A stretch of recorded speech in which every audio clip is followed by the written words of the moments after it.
Up to you. You gonna intro this thing or what? What did we do last time? Oh my God, we did this last time. This is what we did. Welcome back to the Porrazza Nutrition Podcast. I'm your producer, Adam.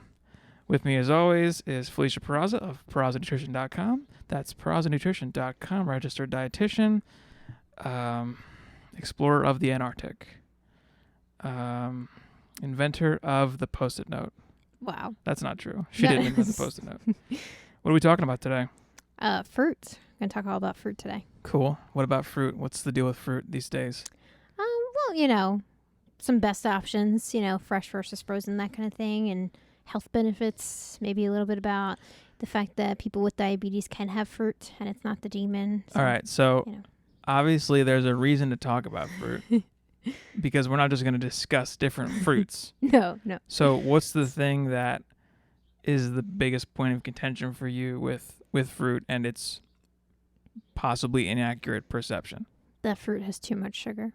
Okay. Too much sugar for everyone or too much sugar for a specific group of people, like diabetics, maybe? Mostly you hear it for too much sugar for those with diabetes, but I also hear it for too much sugar, so it's not going to help with weight loss, which is another misconception. But usually that kind of falls hand in hand with too much sugar and diabetes, too. Okay. So that's the prevailing misconception, is that there's too much sugar in fruit and you shouldn't eat it, especially if you're diabetic. Am I accurately representing the myth you're about to bust the pants off? Yes. Okay. Well, that's cool. All right. So what are some of the benefits of eating fruit? Why should we care about fruit? Why do I care about fruit? Well, there's a lot of benefits. One is the fiber. And when we're talking about fruit, obviously there's a lot of different options, fresh versus frozen versus canned, and then fruit juices. So when I'm talking about benefits, I just want to say we're kind of talking more so about like your whole fruit, whether it's fresh or frozen. So what's not whole fruit what's the bad option for that? So with fruit juice, you're going to lose the fiber. All right. So that's not fruit. That's just juice. But it counts if you're looking at a My Plate or any of those kinds of government resources, they lump fruit and fruit juice underneath, fruit as a whole. Okay. So just clarify that. Got you. But whole fruit, again, could be something like, a piece of fruit, like a banana, an apple. That's always my assumption when people say fruit. Yeah. Like an apple. Exactly. First thing I think of is an apple. Even though I don't eat apples. They're like the common ones, You can just eat an apple, though. Yeah. Apples, bananas, oranges, not so much. You can't just eat a banana. You have to peel it. And then you got to do something with the peel. Apples, then you got to do something with the core at the end. God, fruit's so inconvenient, guys. You know what? Forget fruit. Fruit sucks. It's awful. It's the worst. Am I right? No. No? People actually eat the banana peel. That's weird. I saw a clip of this guy on YouTube, the cheapest wrestler, quote unquote, is his thing. He's super cheap and he's also a wrestler. And he straight up just threw the banana peel in the blender. I almost threw up. It was disgusting. It was gross. But he did that. And I guess you can eat them. Oh my God. Yeah. But anyway. Well, whatever. I'm not doing that. Yeah. I don't. Is there a reason to do that? Hey, dietitian, should I eat my banana peel? I mean, to be honest, I haven't looked at the research on the banana peels itself. But do apes and stuff peel bananas? I don't think so. I'm pretty sure they just squeeze it. Oh, but they don't eat the peel. Yeah, I don't think they eat the peel. We're way off topic. Okay, well, we're still talking about fruits. Yes, technically we're still on topic, guys. But anyway. Whole fruit. All right, whole fruit. Yeah, that could be fresh or frozen, which, again, misconception that frozen is bad for you as well. Who thinks that? Well, lots of people. But why, though? Well, so there is a difference between what you find, fruit-wise in the grocery store, but when you have the idea of processing, that's what people get kind of hung up on is But is that truly processed? I mean, technically everything is processed. It's more the ultra processed versus minimally processed. So anything that's not in its complete form is quote unquote processed. Basic, yes. So that's one of those words that you hear get tossed around a lot that can be abused, but depending on what it's being used for. Yeah. Because if something's diced, it's processed, but you cannot lose anything from the food if it's diced. So a lot of these frozen fruits come pre-cut up and peeled and whatnot. But, peeling a fruit, you do lose some. You do. with benefits. like things like apples and peaches, Yeah, all you that should kind eat of stuff. you should eat the apple peel. I would eat the banana peel. No. Or like the orange rind. Shouldn't you not eat that? No one does that. No, and there's still like fiber throughout. You just get like, and that's one of the benefits is the fiber aspect. So, you are gonna get some of that fiber in that outer peel. You're still gonna get some throughout, but again, you're gonna get a lot of that in that outer peel. When you peel an orange. Yeah. And then you have like the little bit around the edges. That's still. pith. Oh God. That's you what it's you technically eat that called. stuff. I Though. do like that stuff. That's It's just very so bitter, weird. but yeah, there's a little bit of fiber in that. But there's you still fiber get fiber throughout. in the fruit itself, in the meat of the fruit. Yes, absolutely. Right. Well, You okay. do lose some micronutrients in processing though, in terms of like With an orange, like a whole fruit to a juice. That's where the issue comes in. you lose a lot. You do. You lose the fiber. You lose micronutrients. Vitamins, minerals. So I don't know if anyone disputes this, but yeah, if you just drink the juice, it's not the same as eating a fruit. No. And it's kind of misleading to say, a cup of grape juice is, a serving of fruit or something. More, yeah. So like a serving of juice would be technically 4 ounces. Okay. In terms of like. That's a serving of juice. Serving of juice, and I always ask people like, have you squeezed an orange or juiced an apple? Like you don't get 8 ounces of juice from it. Do you get 4 ounces of juice? You like 2 or 3-ish. I don't remember. Depending on the size. I used to juice stuff. I don't remember how much I got out of it. Yeah, it's not a lot, and you lose the fiber. And if you've ever used a juicer, I know you did. Yeah. The fiber spits out on one side, and the juice on the other. Sure does, and you can bake with it and stuff. Fun fact: I bought a juicer, a Jack LaLanne juicer. That day he died. Oh, that was the same day. Super weird. It was a Sunday. I remember it like weird. it was just bizarre. But anyway, still have it somewhere. It works. It's like all metal. It's a good Jack LaLanne. R.I.P. So with fruit, juicing it and it would just spit out the whole meat of the thing. Yeah, the pulp is what it's called. And I think when you juiced before, I made what was called like pulp muffins, or people make like a bark out of it kind of thing. So you can definitely repurpose it. Well, but it's still food. It's still fruit. Exactly. It's just some people don't. But yeah. Anyway. The whole idea of like processing, it's like if you're processing, everything's basically processed. It's just the ultra processed, like your cookies versus like something.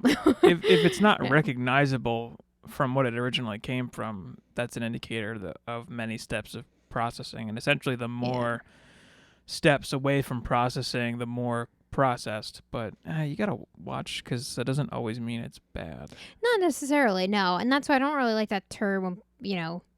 That term in general, but if you think about like an example I usually use is like a whole potato versus like instant mashed. Like your instant mashed are going to be kind of like your ultra processed. You can obviously potato chips. Yes, actually, that's probably a better example. But there's like a kind of like a varying level between your whole potato that you buy in that fruit and vegetable section versus like your potato chips. That kind of stuff. Well, so with fruit, the quote unquote processed fruit is when it gets like peeled and diced up and then quick frozen to be sold as a frozen fruit. Mm-hmm. So I guess that's a level of processing that maybe some people think is what creates a quality deficit between frozen and fresh fruit. Yeah, and mostly it's like a concern again with things like stuff that would be peeled, like peaches and pears or things like that. But like berries. You just get the whole berry at that point. So it's like that's a great one frozen because we do lots of frozen berries. Yeah. Blueberries, strawberries, blackberries, raspberries. I do blueberries a lot actually. I like the berry blend that has like all the mixed berries and cherries in it too. Yeah, cherries another good one. Cherries, they're not berry, but they're like a little tiny whole fruit that you can just eat. And grapes. And grapes. I like grapes. They're one that's demonized. Oh, shout out to cotton candy grapes. Oh my gosh. Did we talk about that before? I think we did. I don't know. We should just not. I mean, it's been so long, but whatever. Yeah, anyway. Just, they're worth the price. Sure. They're good. Taste good. But they're demonized grapes? Yeah, because they have too much sugar. Grapes, watermelon. Do they have too much? You just said they have too much sugar. Yeah. Do they have too much sugar? No, and just to kind of lay it out there, all fruit has sugar in it. Right. So that's right off the bat. All of your fruit's going to have sugar because what makes the sugar in the fruit okay? So it's way less concentrated than like I don't know, if you think about candy versus an apple, there's a big difference between the two of those. What's the difference in the sugar in the apple versus the candy? You get fructose in your fruit, which is like your fruit sugar. Mm-hmm. And then like your table sugar would be glucose and fructose. So there's, together. Yeah. Okay. Why is that? Okay, go ahead. I mean, it's not really notable necessarily for Why is that better? the fruit sugar. Like fructose alone versus glucose and fructose. Isn't fructose like the worst thing ever? Well, so the not a misconception, but the amount of concentrated fructose is an issue with like your liver, but it's in highly processed foods and not the amount that someone would get in eating whole fruits and vegetables. So if you eat a whole apple, you're getting some fructose. Yes. But you're getting a dose that's not enough to be harmful? Yes, as compared to like a tablespoon of sugar. Yes. And the idea too is that you're not also just eating straight sugar. You're eating micronutrients and fiber and other beneficial nutrients and like antioxidants and stuff like that. Well, does what you consume the fructose with change the way your body treats it? Does it do something different in your body if it's consumed with fiber or something? I mean, you have a slower blood sugar response. So it digests slower, doesn't hit you all at once. I mean, that's a huge thing. And that's like, so one thing with juice and juicing that we talked about is essentially what the juicer is doing in a way, and correct me if I'm wrong here. A juicer, if you juice fruit, is kind of pre-digesting the fruit for you, or just like with a smoothie when you blend it all up. And that's going to make your body be able to process it much quicker, because otherwise your body would have to do the work of cleaving it all apart in your intestines and your stomach and breaking it down and stuff. And if you're breaking it down or presenting it to your body in a form without the need to break it down like a juice, then your body can just immediately absorb it, which for sugar is not ideal, because you would never find just sugar out in the, like, in terms of quote unquote natural foods that we'd be able to find. I guess our bodies really aren't created, or like they're not programmed to just be able to accept pure sugar. Yeah, if you think about like sugar cane and sugar beets, like you got to eat that. You got to eat it. It's a whole big process. But and you mentioned, chewing sugar cane. That is a thing though, and that's like you can't just eat that. No, you really got to work on that to do it. Yeah. And just, you pointed out like juicing and smoothies, and smoothies are something that I do recommend. And I know like both of us do smoothies a lot, but there's a big difference between like juicing something and making a smoothie. Is she on camera with that? Oh, her tongue's in her mouth now. But if you're just listening, our cat is sitting next to us, and her tongue was just straight up sticking out like a full inch. She's doing something real charming right now. She's just kind of flopped over, showing her belly, licking herself, how she always does. Lazy, whatever. I'll turn the laptop so she can be part of the scene here. Okay. That was pretty funny. Yeah, that was ridiculous. Anyway. So you're juicing versus your smoothies. So one major difference, though, between those two is that when you're juicing, we mentioned that you're losing that fiber aspect and some of the micronutrients because it's literally getting spit out on the other side. Right. With a smoothie, not the case. Everything is blended together, so it's still easier on your body to digest, which can be really beneficial, if someone's having like GI issues, to kind of, help with that a little bit. Yeah. But you're getting the whole fruit. You're getting the whole fruit. You're getting all those nutrients. They're still being maintained like within the smoothie because it's all in that container. Yep. So. And you can load it up with more fiber, more nutrients. You sure can. So that's something that, one thing I guess people talk about is how the natural argument of what we should be eating. Mm-hmm. And to that I say, if it's good for me, then I don't care if it's natural or not. Like if I can throw 40 blueberries and 5 bananas into a smoothie and consume that comfortably versus the work I'd have to do to eat that stuff, I don't care. Because if I'm getting all of the good out of that fruit and I don't have to enact the labor on my body or the time to like actually chew it and stuff, I'm going to take that deal. Yeah. Because like what has more antioxidants than fruit? I think that's like Exactly. one of the Especially highest. berries and stuff. Yeah, they're the higher one, and that's. But that's a good point though too. Is that and something I often talk to my clients about is that smoothies can be really helpful in like filling a gap. That's right. She has clients. She may look really young, but she actually has clients and years of experience. She's kind of a big deal. Not that Sorry. much, but I don't want to derail you. I'm sorry. but like that's something that can be a way to like fill a nutrient gap, but also make it convenient. You throw everything in a blender and you can just kind of like sip on it while you're doing something else.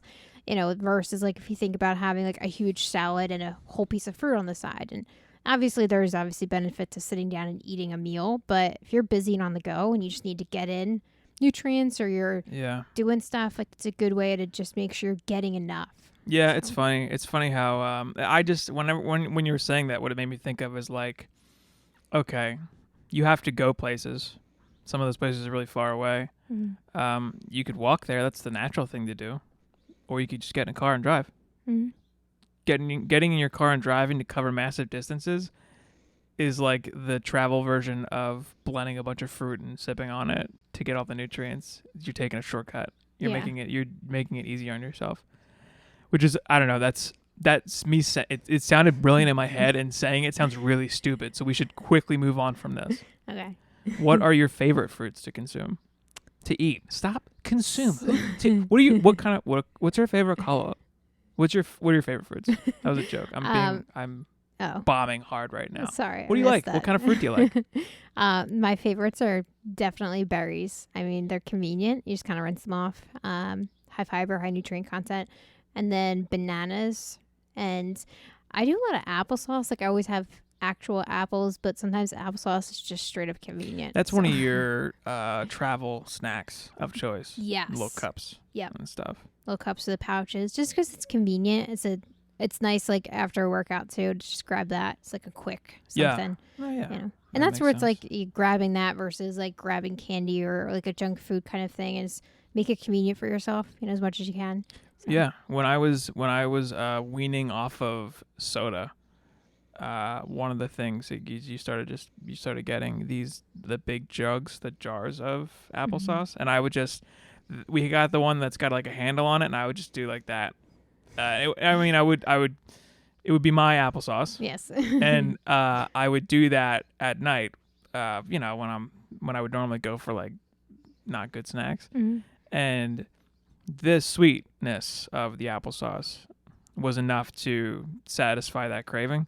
So it's just an idea. If you're trying to wean off of candy or sugary stuff, sodas and whatnot, applesauce can help. It really helped me, and I just straight up don't even have sugar anymore. Yeah, that helped, and I still like applesauce, but it beats the crap out of soda. Yeah, compared to what it'll do to your body. Just note, like with applesauce, I buy the unsweetened variety, but if you find like natural applesauce, they generally have sugar added, so look for unsweetened. So the only thing in there should be apples and water, and occasionally they add vitamin C because that maintains the color. So if you see that, that's fine too. Yeah, I think we're not going to make it through a whole podcast without you saying water. Did I say water? Well, I mean, you said water. Water. But I know that's going to stick out to some people because the Philly accent's not really widely known. Oh, but sorry, guys. Whatever. Don't apologize for being who you are. You're a strong and beautiful woman, and you can say water however you want. Anyway, I need to stop doing that. Anyway, let's keep her moving. Keep her moving. I think it's funny to make a big deal because like. Okay, inside scoop with that. It's the thing with Felicia is that she looks like she's 19 years old, and that basically no one takes her seriously in a lot of professional settings because she looks super young, and probably a little bit because you're a woman too. Mm. But just the fact that you look young, so it's a joke. It's a running joke for us because we've been together for a long time, and it's been a thing for a long time. Like when you were younger, when you were in your early 20s, people didn't think you were old enough to have a credit card. No, or like they thought I was in high school and like shouldn't be in certain places. So now that she's like faculty staff at a college and a business owner and all this stuff, and you still look like you're way too young for any of that, it's constantly a thing. Okay. So is there anything in specific that you didn't get to mention because I really interrupted you earlier about like the good fruits that you like and why you like them. I know berries are kind of a superfood, quote unquote. Yeah, so berries, and that's one that, I usually recommend for anybody, but if you are somebody that has diabetes, that's a great one, because any of them too, is because they're so high in fiber. So you have such a low blood sugar response, but they're so high in antioxidants and vitamin C, which is also important. So why do we want antioxidants? So short version is they help basically quench what's called free radicals in your body. And so the benefits of that is it can reduce, there's ties to reducing inflammation. So higher antioxidants can reduce inflammation. And there's a lot of inflammatory conditions, one of which most people are aware of would be like arthritis. So that's one big thing. Another thing is reducing your risk of cancer, damaging your cells. Aging has also been associated with antioxidants, as in like slowing the aging process. That's kind of like a newer area, not necessarily newer area of research, but newer as in like how much research is available for that. More recently, more research is being done to understand the effect that the role that antioxidants play on aging. Probably something to do with like DNA damage or whatever. Yeah. Free radicals. Yeah. I always thought free radicals were good because of the word radical. It's like radical. It's not the same word. It's not the same meaning. Yeah, they're bad. Yeah. Free radicals are bad. Antioxidants are good. Antioxidants shoot free radicals in the face and they kill them real good. They get them out of there, make them dead. I don't know how it works. Something like that. Yeah. Just imagining like a gang war between weird microorganisms in your blood. Or like that Mucinex commercial where it's the germs are like talking to each other and they live in a little apartment in your nose. All right, I'm way off the rails. Fruit and diabetes. So that's one of the big things. Wait. I'm looking at notes on my phone. I'm not being rude. I'm trying to piece it together here. So, what to look for your best options for fruit? What are your insights that you can offer us for what to look for? Yeah, so if you're doing fresh stuff, it's fresh is totally fine, obviously, but not always accessible for people, and sometimes goes bad before people use it. Yeah, I feel like that's the major deterrent. Like my mom religiously buys fruit, and it always goes bad. Yeah, she just throws it out and buys more. She should freeze it, but. That often happens with fruit and vegetables, is that produce is that you buy Sorry, Mom, if you're listening. You buy that with good intentions, and then you get busy, you forget about it, you stick it in the bottom of your crisper, and it dies down there. So, but if your fruit is starting to go bad to the point where you will no longer eat it, you can usually freeze it and still use it. Or if you feel like baking with it, you do that all the time with bananas that are going too brown. Bananas any fruit you could freeze, but like the bananas, the berries, you can use those in smoothies. You can obviously bake with it. There's a fruit and veggie muffin recipe that uses strawberries and the bananas on. On your website? Yeah, and then cool. There's also I have a couple of PorrazzaNutrition.com. That's PORRAZZA nutrition.com. Yeah, and there's also some banana recipes too that you can use for like oats and stuff. But you can. One thing also I recommend, besides we mentioned smoothies, but like if you freeze fruit and you do oatmeal, you could just throw the fruit into the liquid, and then that way it defrosts. You get the flavor throughout. So it's another way you can just like throw frozen fruit into something. Sure is. I think if we start a health food store, we should call it Oats and Stuff. Like that, you just said that, and I was like, that's not a band name, but it's a good name for something for that. That's a good. Anyway. But I gotta stop doing that. Can't help it. But yeah, you could totally freeze the fruit. But one thing I usually suggest is that try not to put your frozen stuff or your fresh produce in the bottom of your fridge, which is again where most people put it, the crisper, all that. Oh, that's what you mean by crisper. Yeah, like, what's sorry. a crisper? I don't know if that's actually the term. Maybe but it's I'm the idiot doesn't know what crispers are. They usually call it like the crisping drawers. I don't know why, to be honest. I think it's supposed to be like. I don't think I would like my fruit crispy. I like some things crispy. Footage, crispy. Chips, crispy. Not fruit. Yeah. I think pretty sure. I don't want my fruit to be Pretty sure our crispy. fridge says fruit crisper. Whatever. But whatever. I'm sure we're both idiots for not knowing what that actually I means. know. I'm sure there's somebody listening like, Well, you guys are retarded. It's for this reason. And then Okay. they just know. in our defense, we actually don't have one of those drawers because it doesn't slide. So we just have a bowl in the bottom of the fridge. Whatever. That's because our fridge is broke. But gonna Google that it could real be one way to increase your intake is, put it at a place where you're going to see it when you open the fridge. But anyway, if you buy like fresh produce, fruits or vegetables, they're great. Eat the skin if it's not something like banana. Okay. Did you find the answer? A crisper drawer is a compartment located within the refrigerator to prolong the freshness of stored produce. Okay. So it's because you can control the humidity. Okay. That's the humidity. That's what I was thinking. I didn't think I of just don't understand why the word crisper is used, I don't but know. I'm sure there's another. Well, I guess if you're thinking about like crispy, crispy is still weird, but like lettuce, you don't want it to be soggy. I don't think know. they're using those. It's one of those things where it has two definitions. Yeah, It's just not. that's true. We're barking up the wrong tree here. Yeah, we'll just kind of backtrack. Okay. All right. Back away from that. But yeah, if you're getting fresh stuff, buy what you're going to use, and then also freeze what you can't in time. And then if you're looking at like frozen, one key thing to look for is no sugar added. So that's like one easy way to tell if you've got extra sugar or if it's just naturally occurring fruit. We just talked about this too.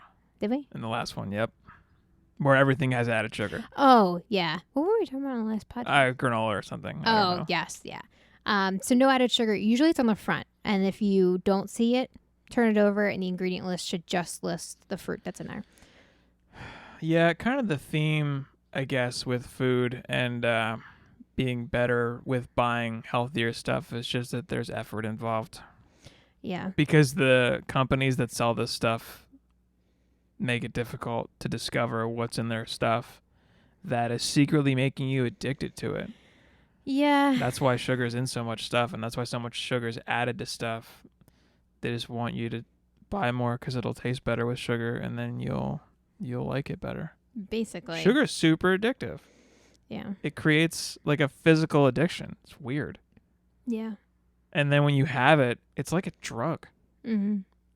That's crazy. I think there was a scan where they showed that lights up like the same pleasure like dopamine, centers. as dopamine, right? Yeah. That's nuts. And then they can just put it in everything, including stuff that already has sugar in it, like fruit. Like fruit. How are you going to add? Although I don't know. See, we talked about this last time. If you change the way you eat, your palate will change, and the what you taste will change. I used to eat these blueberries. My mom was back when I was living with my parents. These blueberries that they're like pre-dehydrated, but they're still a little moist. So they're like really tiny blueberries. They tasted amazing, like candy essentially, but there's added sugar, and that's why they tasted so good. Which is why I kept. But they're blueberries. They're good for you, but they taste so good because they're coated with sugar. There's added sugar. Yeah. But if you just stop eating stuff with added sugar for long enough, your palate adjusts to taste the natural sweetness of foods, and it's more than enough to satisfy. Yeah. Your sweetness, your sweet tooth. People say they have a sweet tooth. You don't have a sweet tooth. You've been conditioned to have a sweet tooth. You have a sweet tooth because you're eating stuff that's sweet all the time, and you're becoming accustomed to things tasting sweet. I mean, we talked about this last time too, but you're like just slamming your taste buds with sweet all the time to where you're desensitized to it. Yeah. Added sugar is a demon. Yeah. It's not good. If you buy dry, I'm not opposed to dried fruit. That's one thing. If you're like buying dried fruit, look for no sugar added. It's really hard to find with some stuff, especially most in the grocery store. However, raisins are one of the easier ones to find no sugar added. So if you use any dried fruit, but one thing that's nice about dried fruit is that it is more concentrated because you pull that liquid out of the fruit. You're just losing water, essentially. Yeah, you retain the nutrients, you still retain the fiber, but it's nice if you are like a gummy kind of person, or you're looking for something a little. Are you a gummy kind of person? Are you gummy? Or You'll like raisins. Like a candy kind of. If you're looking for something like that. Yeah, no, that's be true. Like a good. That's totally true. So that, and just to mix up textures too. I mean, raisins are just. useful. Mm. If you like raisins, you can put them in so much stuff. Yeah. I wouldn't put them in a smoothie. I wouldn't do that. I don't think they'll blend up too well. But oatmeal, they're like a game changer for me for oatmeal. Mm. Or what else do I put them in? Like you can throw them in any kind of cereal, really. That's not like, I don't know. I mean, they sell cornflakes or Raisin Bran. Side note on that, the raisins are coated in sugar in Raisin Bran. Oh, cool. Of course they are. Why wouldn't they be? Just Added a point, because it's one of those. God, I mean, so obnoxious. there's so many cereals that are marketed as healthy, but that's one of the big ones, and it's got so much added sugar. Just look at the ingredient list, and where it says raisins, it's like raisins, comma sugar. Yeah. But Well, yeah. So the added sugar, it's not like adding sugar to a food makes it quote unquote unhealthy. It's not binary, like it's either healthy or it's unhealthy. It's a spectrum. And when you add sugar to this stuff, you're just taking a healthy food and you're making it less healthy. Like, and it's not to say it's a spectrum is even not the most accurate thing, because I mean, what is healthy? Mm-hmm. What's a food that is healthy? What does that mean that it's healthy? Yeah, and there isn't like, I mean, there's a lot of definitions for like what's I'm healthy. asking you. Oh. You're the dietitian. If a food is healthy, what does that mean to you? High nutrient content, so micronutrients, fiber. I don't really like to use calories, so I would say like high nutrient density. So high nutrient like lots of micronutrients and possibly fiber per calorie. yes. Okay, cool. Just no, I had a little weird audio thing in my headphones for a second. And then what's unhealthy? What does that mean to you if a food is unhealthy? So like no low nutrient content, low micronutrient content. So like low fiber, low vitamins, low minerals, that kind of thing, but also higher calorie content, which those foods can serve a purpose, but that's kind of where it's like I mean, you said you don't like the spectrum, but it's kind of like a spectrum. If you think about. And it's a useful analogy. It's just that different foods do different. I don't want it. In the interest of not getting too complex. Mm-hmm. Yeah, it's a useful analogy to say it's like a spectrum of healthy versus unhealthy. Yeah. It's just that certain things can take a healthy food and make it unhealthy. Yeah, I mean, it's like if you got raisins and you coat them in sugar, dip them in dark chocolate or chocolate in general. Milk chocolate? Milk chocolate, like chocolate. You're adding things that make the food less useful to your body. Yes. You're upping it's just like you said, you're upping the amount of calories in the food without adding anything useful. Yes, and sometimes they end up taking it away. So like, I mean, a prime example actually is chocolate-covered raisins, versus regular raisins. What do they take away with chocolate-covered raisins? You're still getting whole raisins. You're still getting whole raisins, but with some of those like covered fruits, not with raisins necessarily, but some of the other ones, they remove like the skin from them. The outer layer, so you're losing some fiber. Yeah, or like they're coated in a sugar first and then also in the chocolate itself. Usually they'll add salt, which enhances the sweetness too. Yeah. So you're getting all these extras to it. Now, I'm not saying that like if you like chocolate-covered raisins as like a snack or treat, like that's not, I'm saying you have to never eat them again. But if you're looking in terms of like... Yeah, you just don't kid yourself and act like that's healthy because it's fruit. Yeah, It's fruit, exactly. but it's with added sugar and it's covered in milk chocolate. Mm-hmm.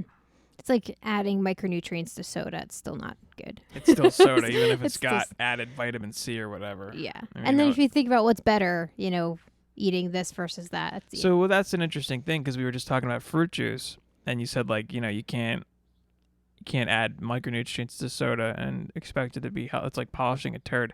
What for fruit juice? What's the difference between pure fruit juice, and soda? Really? You're still going to get a very similar blood sugar response, which is why juice is actually recommended as like if someone has a blood sugar low, that it's good because it spikes your blood sugar so fast. So Right. it does have a use in terms of like if someone has a blood sugar low. Yeah. So in that that's case, why I drink so much juice.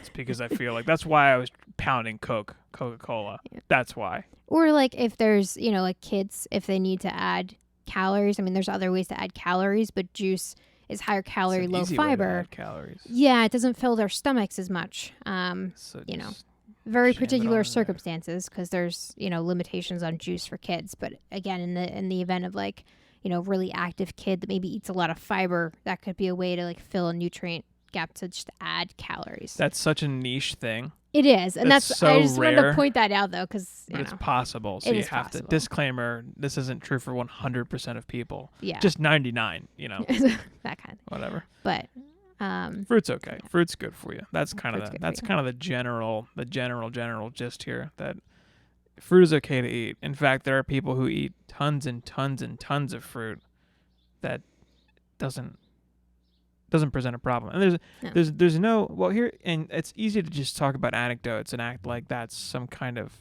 proof of something.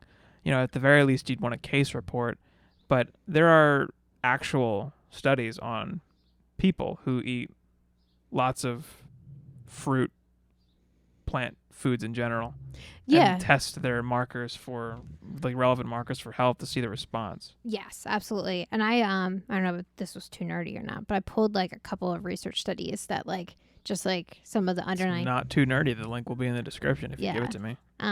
But there's at least 4 or 5 that I pulled just in particular for fruits. Not just like plant-based or vegetarian or vegan, but just looking at fruit, and then also comparing that to like diabetes and risk of diabetes, but also reducing A1C, which is your average blood glucose over 3 months. So you like studies, you nerd? Who likes looking at data and hard facts, you nerd? I'm just going to do what my aunt tells me to do. That was random. I do have an aunt. She's probably not listening, but if she is, I love you, Aunt Peggy. That wasn't meant for you. But we could maybe put those in the pod. So. No, we'll link them in the description, the show notes, whatever, wherever this is at. It'll definitely be in the YouTube description, and then if we can get it up on whatever for audio, yeah, we'll definitely do that. Cool.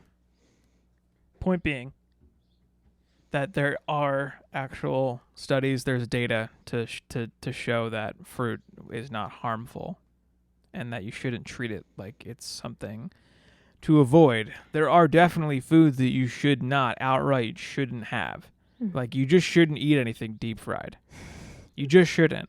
Objectively, it's not. That's unhealthy. That is an unhealthy food.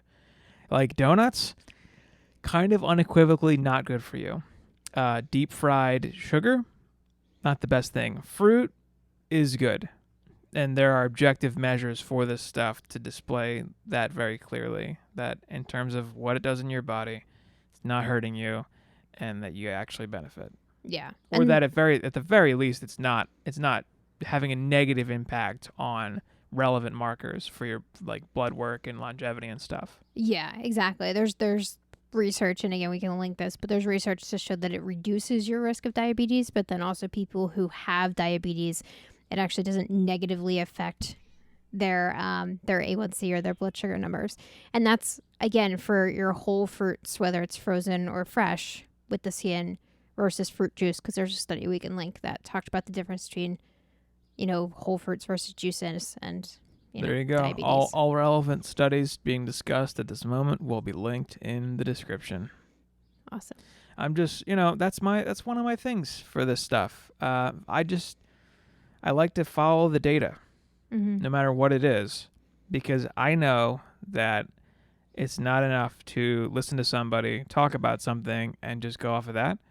And it's not enough to just think about it, because there's a lot of stuff you don't know. And that kind of goes with everything. But like the human body is extremely complex, and there's a lot that's going on. So if you want the best possible information, you should look for some kind of studies or data that is actually testing assumptions. Yes, absolutely. And, well, we maybe talk about that later, of like what to look for with data and research, because that also... Yeah, that'll be another pod. That's a whole big thing itself, but like how reliable certain studies and data is. Yeah, like what to look for, how do you know if it's like a reliable study versus... Like if there's a study that says milk's really good for you and it was funded by the dairy industry.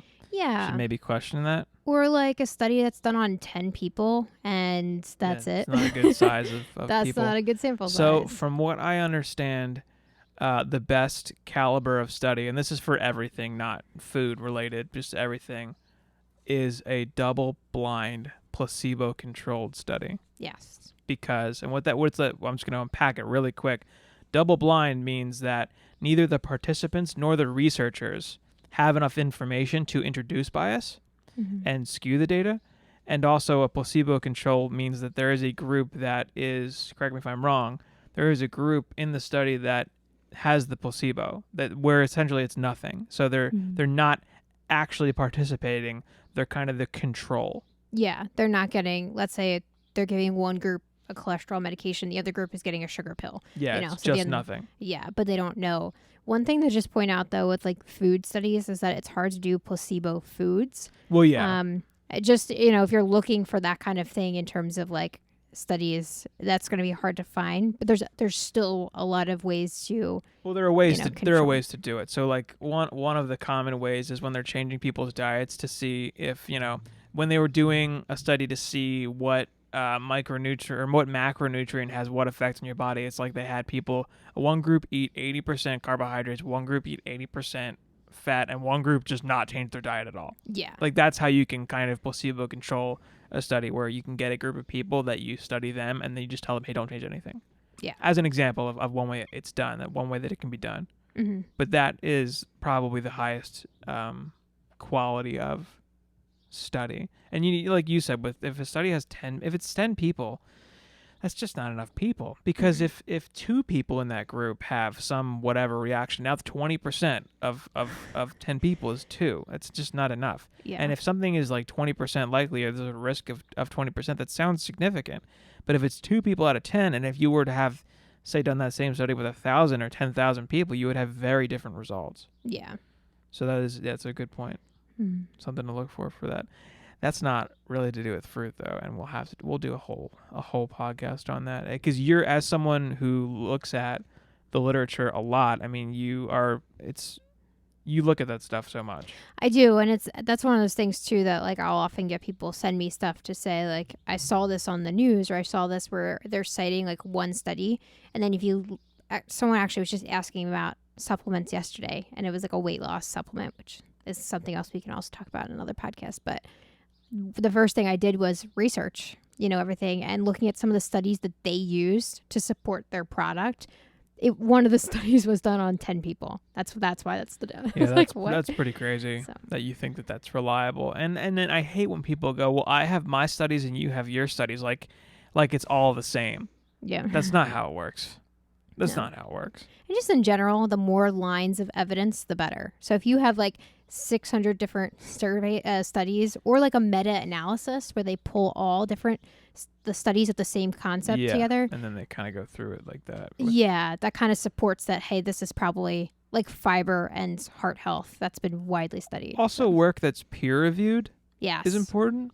And then, all right, we need to stop off this. We'll go back to this in another one. Like one more little thing is how many times it's cited in other research. Yes. But anyway, back to fruit.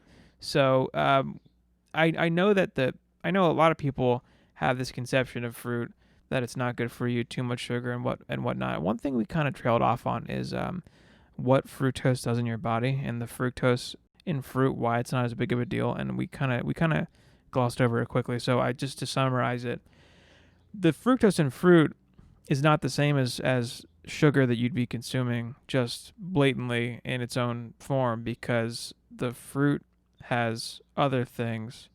So it's a package deal. Mm-hmm. It's a food matrix. Yes. As it were. Is yes, that the correct term? Yeah. Okay, cool. I thought I made it up, but it's real.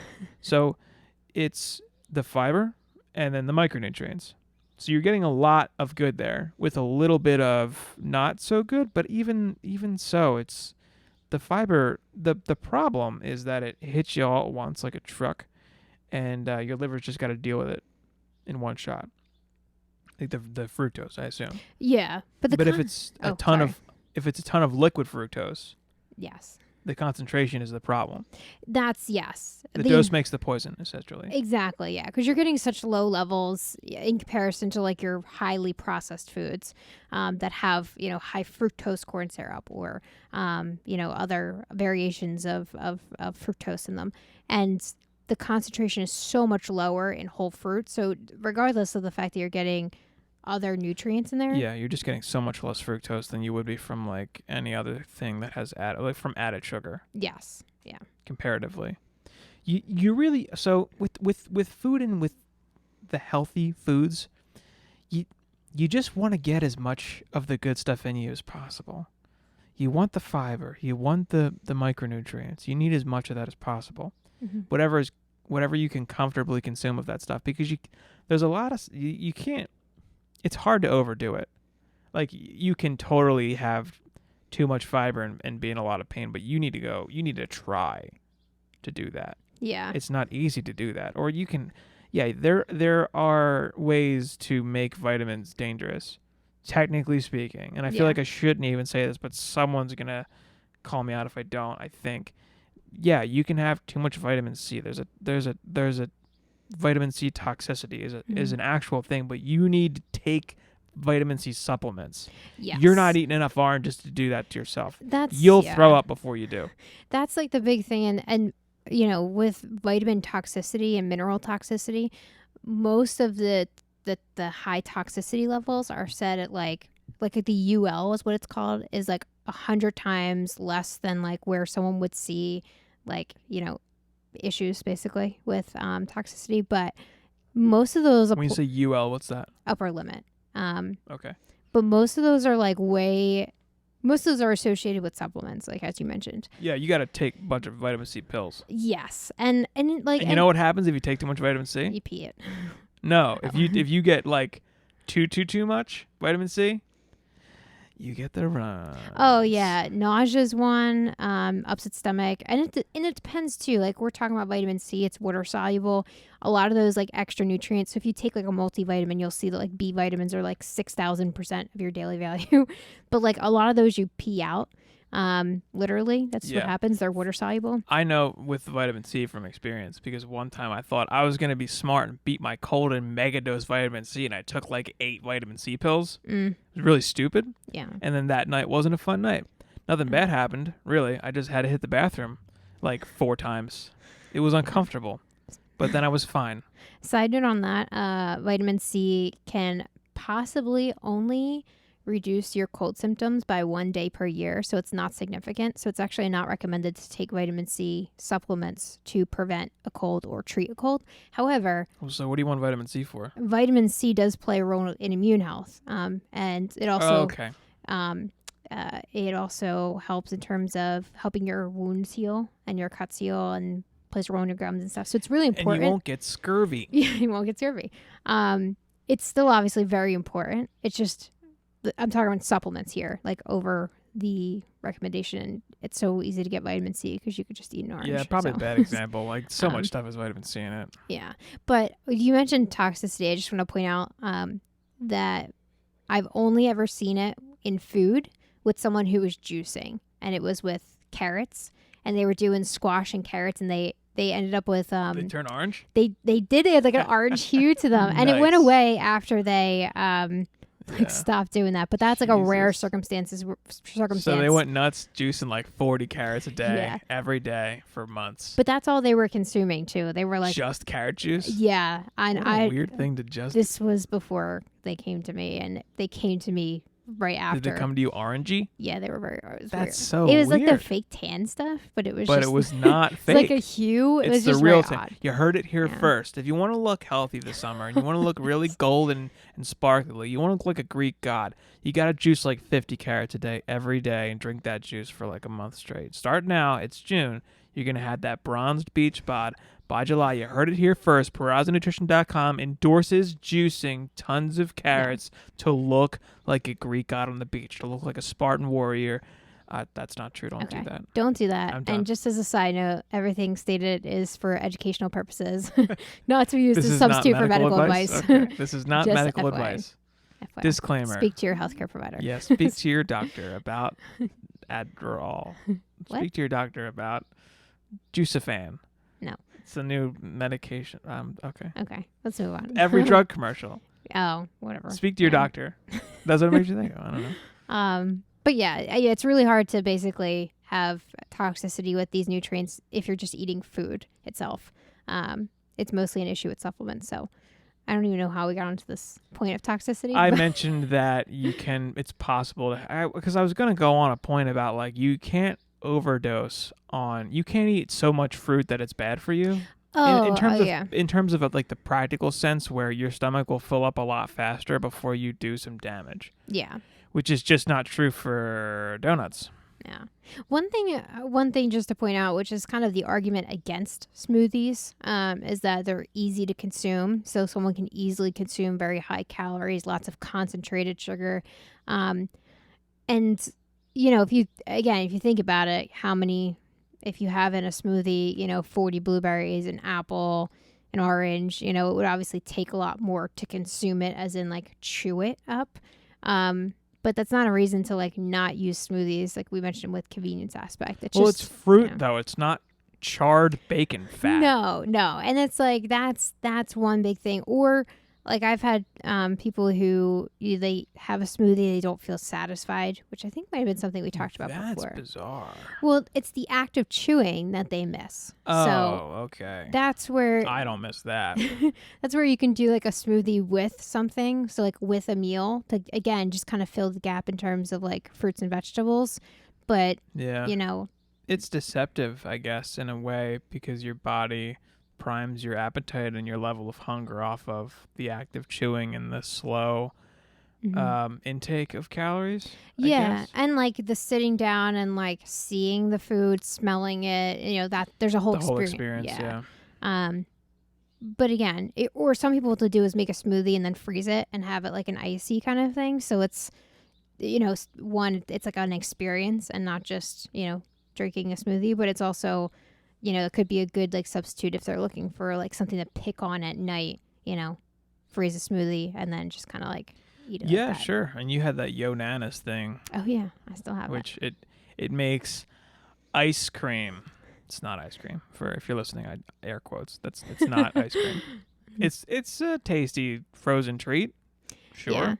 It's not ice cream. Yeah. Don't call it ice cream. No. That's why they call it nice cream. Okay. Yeah. God, more of that crap. Yeah. That's one of my biggest problem with like a lot of the quote unquote vegan movement is they repurpose these words and it's just, I don't know. You need a new word. That's kind of that's the hill I'm going to die on for that. That's no use even. Yeah. All right. Not relevant to this discussion. For fruit, are we talking about diabetics? Were we talking about diabetics at all? We did.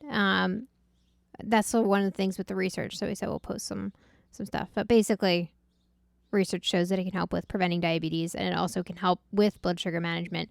Again, talking whole fruits over juice. And then also if you're concerned, aiming for those lower sugar fruits, again, not saying any fruit is bad, but, berries, really high antioxidant content, high in fiber, low in terms of blood sugar response. But again, not typically an issue overall, but if that's a concern of yours and that's preventing you from eating fruit, go for the berries. Nothing else. And then there's other stuff that's considered fruit that is just straight up not sugary, like say the avocado. Yeah, avocado. Or if you're some weirdo that likes green bananas, like me. There you go. You don't like green bananas. You like yellow. You like yellow bananas with a green hue around the edges. Yeah, that's kind of where I'm. But it's more of a starch, less of a sugar kind of a thing. Mm-hmm. I mean, there are options. Just not every fruit is super sweet and loaded with sugar. I think those are the two main ones that I can think of. But whatever, that doesn't really matter. No. One thing, we mentioned fiber a lot, and I don't think we did a podcast on fiber, but we kind of talked about it a lot. But a couple of things with fiber and carbs just in general. All of your fruit have carbohydrates in them. I mentioned all of them have sugar, but all of them have carbs. Oops, sorry. Just hit the cat. Just hit the cat in the face. But all fruit has sugar. All fruit has carbs. Carbs break down into sugar in your body, and there's, we were talking about fructose in particular, but fiber does not produce a blood sugar response, so it won't cause your blood sugar to go up and spike up and then drop down. But it'll help with regulating that response outside of also being beneficial for heart health, reducing cholesterol, moving things through your GI tract faster. A lot of benefits to fiber. A lot of benefits to fiber. And it's the kind of thing that's really not in most of the stuff that you see in the grocery store, like most of the foods that you just probably have around and buy. Like what was interesting is we just spent some time at your parents' house, if they're listening, hey, thanks for having us, because our power was out for like 2 or 3 days. Yeah. And, when we were in their pantry, they have a lot of food Yeah. and stuff. But, like, a lot of it is the packaged Oh, yeah. stuff that, whatever. But that's the kind of thing that most people, when they go grocery shopping, they buy. Mm-hmm. Is like, Uncle Ben's, like, rice packs or just stuff, just the whole middle of the grocery store. Yeah. Where you're going up and down the aisles and you're buying this and that. And just your prepackaged, ready-to-go foods. That stuff, I'm not saying you shouldn't eat it, but it just doesn't have any fiber. And a lot of it doesn't. Yeah. Yeah. And fiber is something that your body does so much better when it has. Mm-hmm. And fruit is a convenient way to get fiber in you because fruit is sweet. And usually you can just pick up a piece of fruit and eat it. You don't need to cook it. Yeah. Like a vegetable. So fruit's just one of those convenient ways to introduce fiber into your diet. Most people know what fruit is. Mm-hmm. They like it. I haven't met a person who dislikes the taste of all fruit. Yeah. And a lot of hand fruit you can just take with you. So it's kind of a convenient food to have on the go or to just pick up and have when you're out maybe. Yeah. I've bought a few bananas from Wawa a few times just because they sell them and they're right there. Mm-hmm. Or little fruit cups or whatever. You overpay a little bit for those. But there's also ways to like elevate it too, which is probably a weird term to use. But like what if do you're you mean by elevate? like, okay, so I get a lot of people that say with fruit that it might be boring or they want something more exciting, and just something to think about is like, okay, let's say you're looking for a dessert at night, baking apples, throwing a little bit of cinnamon on it. Even some like oats on the top and like baking it in the oven. You get like this warm kind of apple, but it brings out some of that natural sweetness to it. Yeah, there are ways to make it sexy. Yeah, that's basically, yeah. Spicy. You could do like an apple cobbler. Mm-hmm. Pears are also another good one to bake. Or peaches. Peaches, yeah, that's another good one. Ooh, I love a good peach cobbler. I did like an open faced peach. You've done a cobbler before that I really liked. Mm-hmm. You've done them before. Yeah, I did it with, it's kind of like the way I did it, which I think I have the recipe still, is in like the description if we have it. The berry cobbler I've done, and then I did stuffed peaches where it was like I made my own granola and stuffed it into like a half of a peach. Okay. And then the cobbler was just like frozen berries, and I think again I made like a topping for it.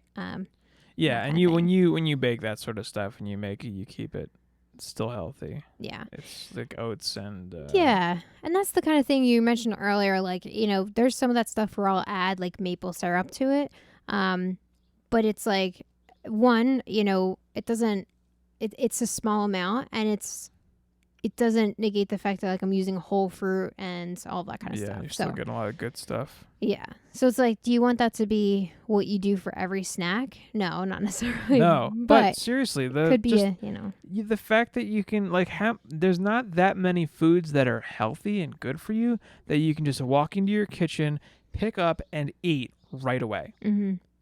There's not that many. Apples, bananas, to an extent, like oranges, I guess, or like peaches, pears. If you wash your fruit and you put it in a basket in your kitchen, mm-hmm. and you just have that, you can just walk in and grab a piece of fruit and eat it. Yeah. And then that's it. How many foods can you do that with? Yeah. Not very many. And the fact that you can do that with fruit and also it's insanely good for you is worth considering. Mm-hmm. I don't eat whole fruit, and we don't really get it. Well, I don't eat it. That's why. We have it. We do. But when I was working in a kitchen, that was one of the best things. Where every once in a while we would get local peaches. Mm-hmm. Oh my god, you guys, they're really good. Yeah. And I could eat like 4 of them. See, I don't really like peaches. That's why I don't really buy them. You don't like peaches. I like nectarine. I don't like the fuzziness of a peach. Everyone's got their preferences. Yeah. My point is that when you find one you like, I mean, I would literally just take it and eat it. I think I'd probably rinse it first, but you can just eat it. No, and that's why I like having. You can walk around and eat an apple and look cool. Exactly. Or that's why I like having like the berries or the grapes in the fridge, because they're convenient to just like, you want something, but you don't, maybe you're getting ready to eat dinner or something like that. You just grab like Sure. a handful of berries or something like that to kind of curb your appetite, but it's like something that's good for you. So it's, Well, you kind of just glossed over what I said, and I would like to reiterate that if you ever Sorry. want to look cooler in a social Oh. situation, just have an apple. okay. I guarantee you'll look like a cool person, guy or gal, if you're in a conversation with someone, or you're just kind of walking around and bebopping around the streets doing your stuff, and you have an apple, and you're eating an apple casually. It's a power move. It's high status. Check me out. I'm so casual in this high tense situation that I'm eating an apple. That's great. Think about it. Just imagine you're in like a high stakes business meeting and everyone's talking numbers and throwing stuff around, and you pan over and there's this guy and he's just eating an apple. He's just crunching away. He's cool. He's relaxed. He's not upset. He's not that concerned. He's so chill that he's eating an apple. I'm just saying. You always look like it's a power move. Pure power move. That's some Big Apple stuff right there for you. I will say though, because I've often been the person that I bring noisy food to like conferences where it's like celery and carrots and like apples, like That's things so that are rude. I can't things that believe are you. crunchy. But obviously you don't want to be like crunching away and like interrupting a speech or something. But like people are often afraid to make noise, especially if they're like waiting for something to start, that they like, have this like, they don't want to make I don't care about waves. No, and then you're just like eating your fruits and vegetables. So that. Heck just yeah. a side note to own your fruits and vegetable. What? Was that nerdy? Cool. I don't know what you were going for. Oh. Somebody I'm sure will though. Not me.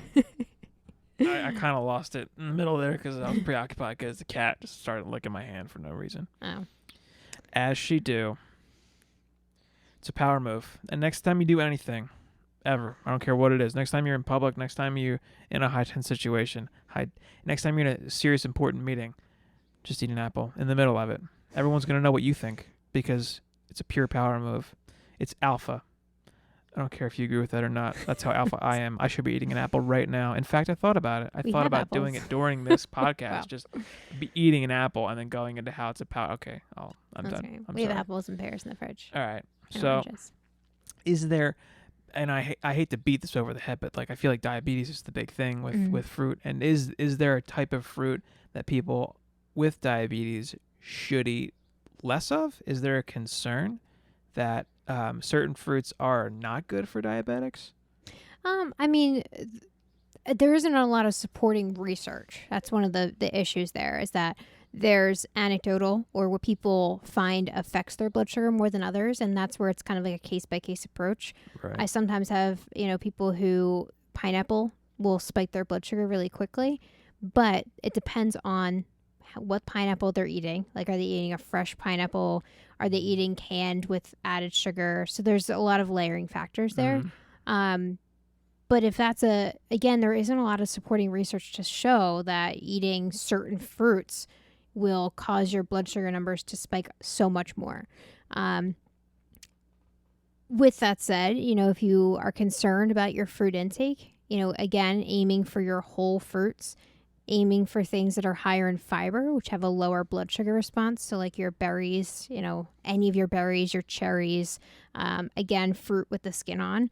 And if you want, you can also pair it with like a little bit of protein or like a healthy fat. So like an apple and peanut butter or banana and handful of walnuts, something like that to kind of help curb that blood sugar spike. But again, it's all of your fruit is going to have sugar in it. All of your fruit still has fiber unless it's, been stripped away in some kind of processing. So it's just a matter of choosing those kinds of whole fruits to still retain the nutrients. And then again, it's very different with like diabetes, but not really. It's only different because there's a perception that it's different due to the fact that there's sugar in fruit, and anyone who's a diabetic is being told by their healthcare professionals, their doctors and whatnot, that they should not be having sugar, essentially. Yeah. Or they need to be mindful of their sugar intake. Yeah. And one thing that people often use, which is a misconception because it's not used properly, is the glycemic index. So the glycemic index, it's a tool, but it basically is your blood sugar response, but they compare it to white sugar or like white bread. So something that spikes your blood sugar very quickly, basically. Now, the issue with the glycemic index, though, is that it doesn't take into consideration portion size or a mixed meal. So most of the time, the portion sizes are not realistic to what people would actually consume. So if you're looking at any of those charts and you see like potatoes or fruit have like a high glycemic index, again, the portion size is not taken into consideration. And then also if you have it with something else too. So it's kind of a gray area, and you shouldn't really go off of just that. Exactly, yeah. So how do you recommend people consume their fruit? Is there a difference then? Because you said if you're consuming, I mean, you just touched on it a little bit, but so pairing your fruit with other things is helpful for curbing the blood sugar spike if you're diabetic and you're concerned with that. Yeah. Is it necessary to be concerned though? It's not necessary, but it also can help with like satiety and feeling fuller for longer. Okay. So like, an apple and peanut butter could probably keep you a little bit fuller for longer than like just an apple. Well, yeah, you're getting like the fat and the protein and the exactly from the peanut butter. So usually I recommend that kind of pairing anyway, just because it can help kind of, again, keep someone a little bit fuller for longer. Right. In terms of like berries, usually that's kind of good on its own just because it's got a lot more fiber in it. So that's usually, you don't necessarily need to pair it with something else. But so I shouldn't pair it with like a pound of Cool Whip. Not necessarily. I shouldn't just have my blueberries swimming in cream. Yeah, really, that's not so much. It's a delicious pairing, though, I have to admit. Mm-hmm. It is delightful, but probably not worth the not goodness of the cream, of the Cool Whip. Yeah. Or like if you're having like lunch and you have like, whatever your lunch is and you have a fruit with it, you're kind of pairing it even if you're not like eating it right at the same time. Like you have your lunch and then you have a piece of fruit. Yeah, I don't know. It's not to be overly concerned about. It's just more so for snacks. So like you go, let's say 2 hours without eating, you grab an apple. Again, pairing it with something can help. Yeah, I think that's the common experience. Most people just have a piece of fruit or two. Mm-hmm. And they don't necessarily have it with a meal or something. Although, if you're doing oatmeal, chuck some blueberries in there, chuck some raisins in there. Yeah. It's good. It's good. It's good for you, and it's tasty. Yeah. And again, it depends on your pattern and stuff, but not something you can be overly concerned about. It's just more of, again, if it works better for you and, pairing the two together. So I think it's such a shame that fruit gets demonized because there's so little food that is just like 100% good for you. Yeah. Like there's vegetables and then there's fruit. Yeah. I mean, everything else you eat, it's kind of a cost benefit type of thing, where it's not wholly good, but it's not wholly bad, depending on what it is. I mean, there is some stuff like, just if you're trying to watch, I will polish off a dozen donuts from Dunkin' Donuts.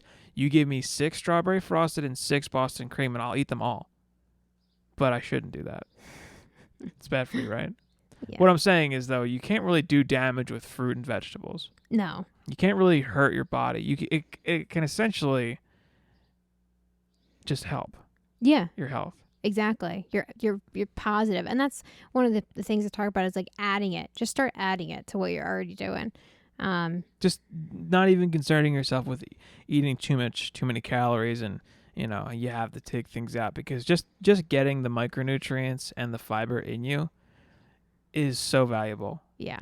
I think that's the big thing that is overlooked with fruit. Yeah, and most people don't get enough too, which is so like most people feel like they're eating too much and they're really not even getting half of what they need. Enough fruit? Fruit or vegetables, but fruit in particular too, which is, you would think that would be something that people might eat more of, but if you think about it, most people like have a banana. That's it. What's the serving recommendation for, what is it, the RDA? Yeah. So the the RDA is for nutrients. What's the recommendation for like the My Plate or whatever the current iteration of the food pyramid is? Yeah, so the My Plate is one that's based on the dietary guidelines for Americans. So it's the current dietary guidelines. It's going to vary per age, but generally it's about 2 cups to 3 cups per day. Of fruit is recommended. Yeah. That's a minimum though. So you can go over because often when when I talk 2 cups a day. At least 2 cups. Yes, and not If feel like not you have to more. restrict. What's the upper limit of fruit consumption? There isn't one set, and so that's something else. There's not one set, but to me, it's like, all right, how much food can you fit inside you? If all of it was fruit, that's the upper limit. Yeah, basically. Like until you're physically uncomfortable, that's the upper limit of eating fruit. Yeah, and I shouldn't say like upper limit doesn't exist because the idea is that you want to balance your intake with other things. You know, just like in general, you want to eat a variety of foods. Exactly. So It's I better guess to do that, I guess. it's better to do that. You'll get all your nutrients that you need and Get all your nutrients. Yeah, but again, it's try to aim for at least 2 cups. Again, does depend on your age group, gender, that kind of thing, but at least 2 a day is 2 cups a day. Let me say that, not 2 fruits per day. Depends on your gender? Yeah, they have like it separated your by biological male. sex, like male, female? Mm-hmm. Okay. Yeah, although that's only for adults. Like for children, it's just Doesn't lumped matter. as like children. Got it. But yeah. Well, we're at about an hour and 10 right now. So, what do you say we wrap it up? That sounds good. What are your closing thoughts on fruit consumption? Closing thoughts on fruit. Fruit is good for you. Eat more of it. Most people are not getting enough. It can actually help with preventing things like heart disease, diabetes, cancer, all that kind of stuff. Actually help with weight management and weight loss. So another positive. And if you're currently diabetic? If you're currently diabetic, aim for whole fruits over juices. So like a whole banana, a whole orange, those kinds of things. You can always pair it, which will help with the blood sugar response. You could pear it. You could peach it. You could pair it. You could plum it. You could plum it. Wow. Remember plums? Yes. Professor Plum? Not a lot of people eat plums, but they're also a good one too. It's because they look like little butts, and that's gross. There's that. But you can always pair it like with banana and peanut butter. But that'll also help with satiety too, and provide you with some other nutrients. So that's also a good call as it is. I think that's. Yeah, that should do it for fruit, right? Yeah, and we'll link some research. Some notes in the description of whatever medium you're listening to this through. Mm-hmm. There will be some information available for you to check out. Thank you, Miss Felicia Porrazza of Porrazza Nutrition, PorrazzaNutrition.com, Instagram Porrazza Nutrition, Twitter Porrazza Nutrition, YouTube.com/Porrazza Nutrition. Mm-hmm. Everything Porrazza Nutrition. Yeah, pretty much. If you Google those 2 words, you will find all her stuff. Yes, you'll find me. All right, great. Well, it's been super fun discussing fruit with you. Nice. I think I'll go have some applesauce. That's good. There's plenty of it. All right. What's next on our docket? I don't know. I pulled a bunch. We mentioned a few things today, like research and such, but we could talk about the integrity of studies. Yeah. On the next one, or maybe water. Or did we already do water? No, I was thinking also because we were kind of talking about it today, like vegetables, and talking about because we were kind of talking a little bit about diabetes, but like starchy versus non-starchy, and like vegetables in general. When you think about vegetables, you feel like it's like, well, isn't that just clear cut? But that might be something. How to make them taste good, how much you need. All that and more coming up on the Porrazza Nutrition Podcast. Stay tuned, and thank you very much for listening. You gonna say anything? Oh, no. Thank you. All right. See ya.